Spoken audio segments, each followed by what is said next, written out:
Hello,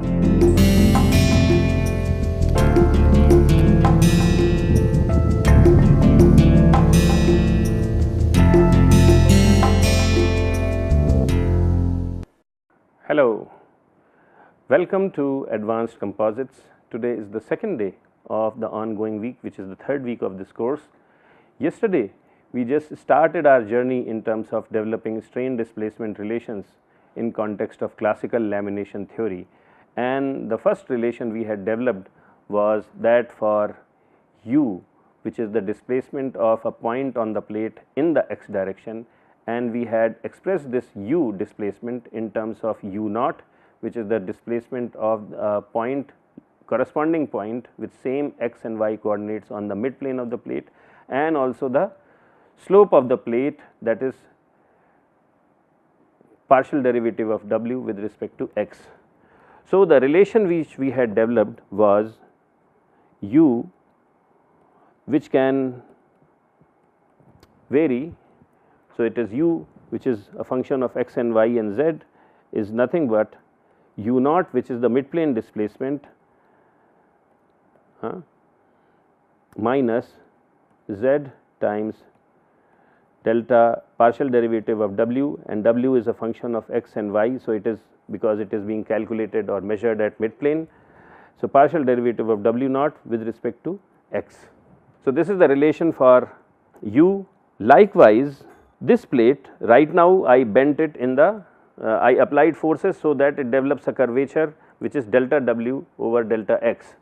I can also bend the plate in the other direction, and using similar thought process I can develop another relation for v, which is the displacement in the y direction. So, that is x v, which is a function of x y z, is equal to v naught, which is the mid plane displacement located at coordinates x and y, minus z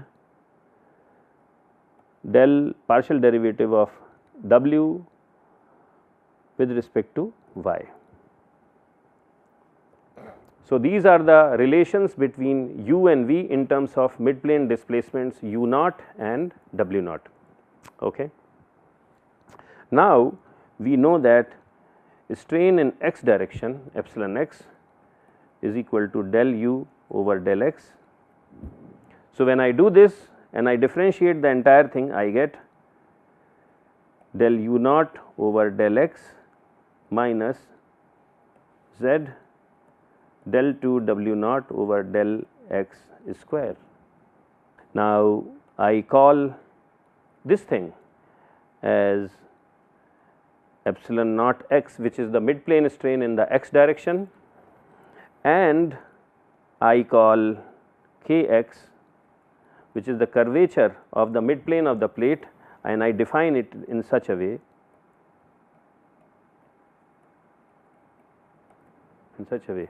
So, I can write the relation that epsilon x is equal to mid plane strain in the x direction plus z times curvature of the plate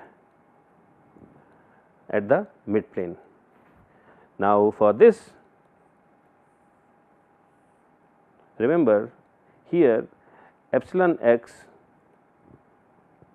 is mid plane strain, it depends only on x y. So, if I have to expand it, it is a function of only x and y. Similarly, k x, which is the curvature of the plate, it only depends on x and y. So, it is a function of x and y only, but because I have this z in this relation, the overall strain for any point which is away from the mid plane is actually a function of x, y and z. Okay. So, this is the relation I developed from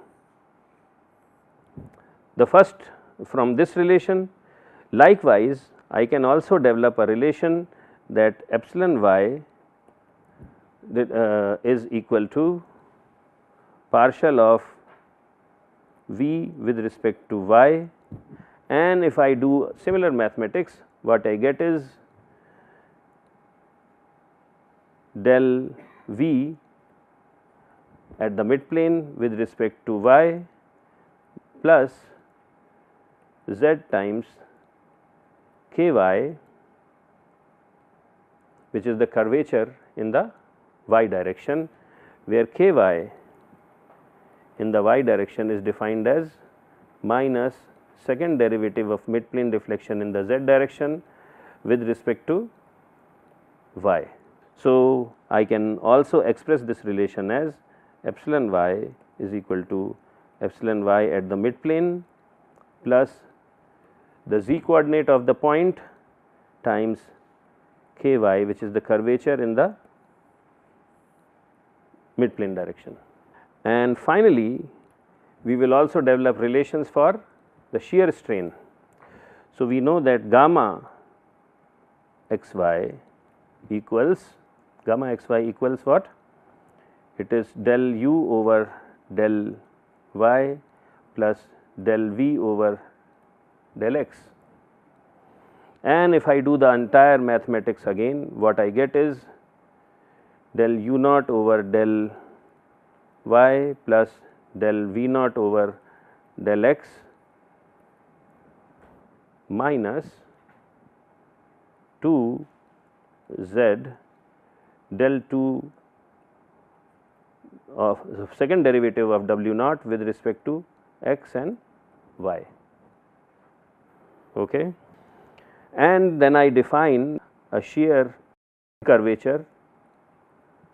So, kxy naught is equal to negative of twice second derivative of w naught with respect to x and y. So, I get my final relation for shear strain, and that is equal to midplane strain component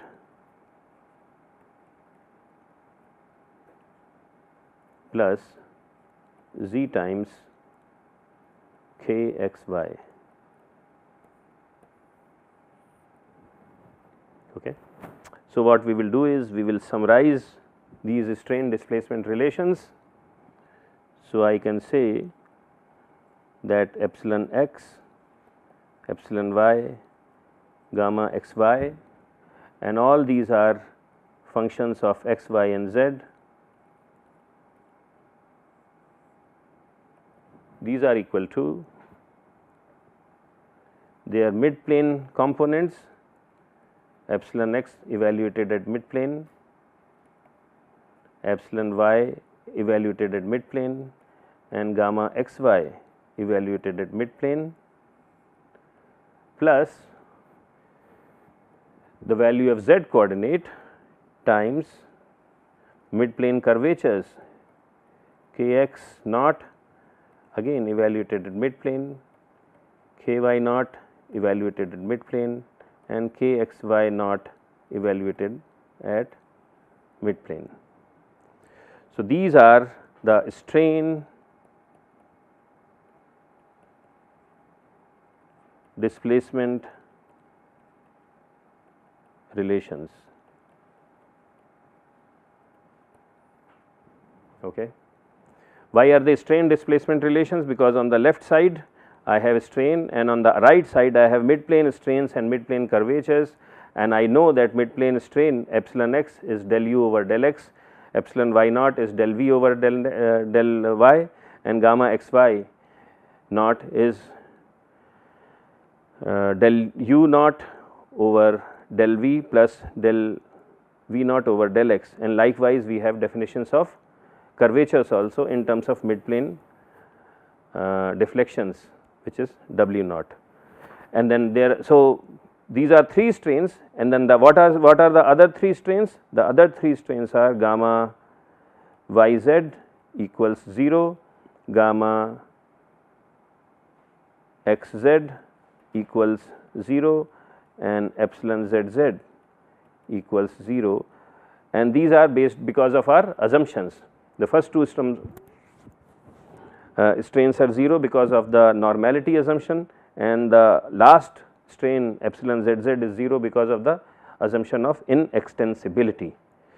So, this concludes our discussion on strain displacement relations, and what we will do next is we will see that how these strains can be related to now stresses. So, if I have a laminate,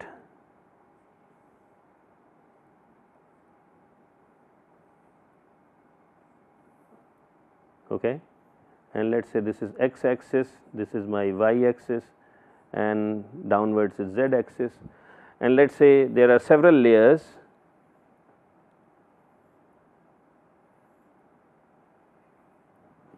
and likewise I have similar lines visible from the other side, and let us say I number these layers. Let us say I call this layer number 1, 2, 3, 4 and 5. So, this is a 5-layer laminate, and what I am interested in is in finding the stress, let us say in some layer. Okay.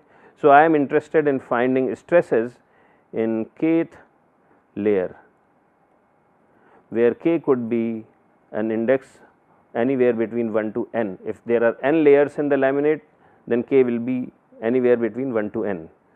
So, suppose I am interested in finding out, then what do I do? What I do is, we know that what is the strain and stress relationship for any layer. If I know epsilon x, epsilon y and gamma xy for any layer, then for that particular layer I can write sigma x, sigma y and tau xy, and this is we are discussing for kth layer. So, we will put a subscript k. This is equal to, so for each layer there will be a q bar matrix, there will be a q bar matrix. So, it will have q11 bar, q12 bar, q16 bar, q22 bar, q26 bar and q66 bar, and then these are all, this is a symmetric matrix. So, I do not need to write other elements. So, this stress is equal to q bar matrix times the strain. So, if I am interested in finding stress at any point, then what do? I have calculated strains at that point and I multiply the strains with the proper q bar matrix. So, what is this? So, this is epsilon x, epsilon y and gamma xy, and these strains are varying from layer to layer, right. So, this is for kth layer and this is also for kth layer. Okay. So, in short, I can write that my stress vector for the kth layer is equal to the product of the stiffness matrix for kth layer times the strain vector for kth layer.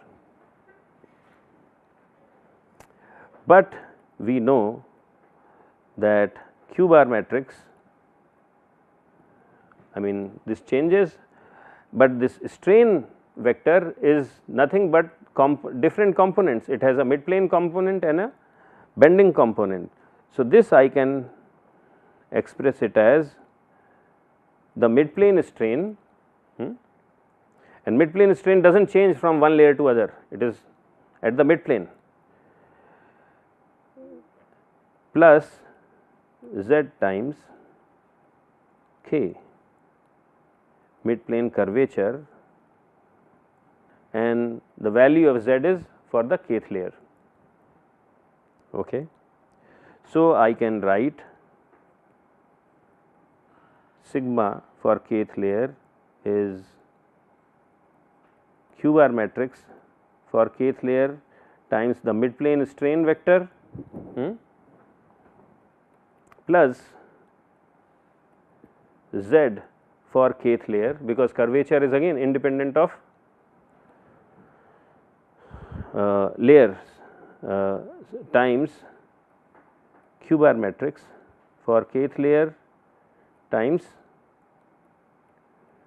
curvature at the midplane. So, this relation will help us calculate stresses at any point in a given layer. So, what do I do? Suppose there is a particular point in a given layer.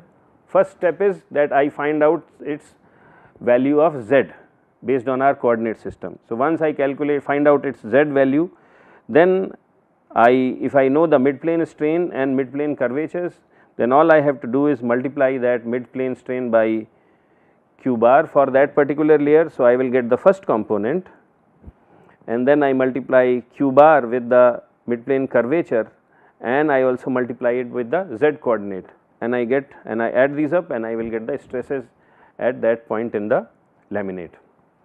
Okay. So, this is one thing. The other thing I wanted to discuss is that how do stresses and strains variation of stresses and strains along the thickness.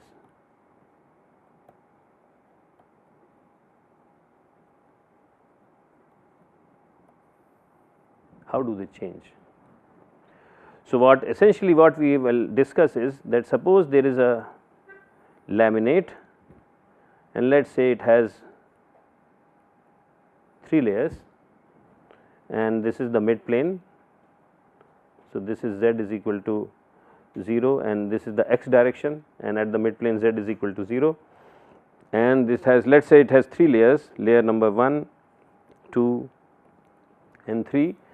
Then what happens as I travel from here to here? How does stress change, how does strain change, and how does the stiffness of the layer change as I move from z is equal to, so suppose this is t by 2 and this is another t by 2. Okay. So, the overall thickness of the laminate is t. Then as I move from top surface of the composite to the bottom surface of the composite, how is strain changing across the thickness and how is stress changing across the thickness. So, this is what we will discuss in our next class, and also we will then further advance this theory, and we will go to the third stage of this overall process, which will involve developing relations at the laminate level between forces, moments, strains and curvatures. So, that is the conclusion for today's lecture, and I look forward to seeing you tomorrow. Thank you.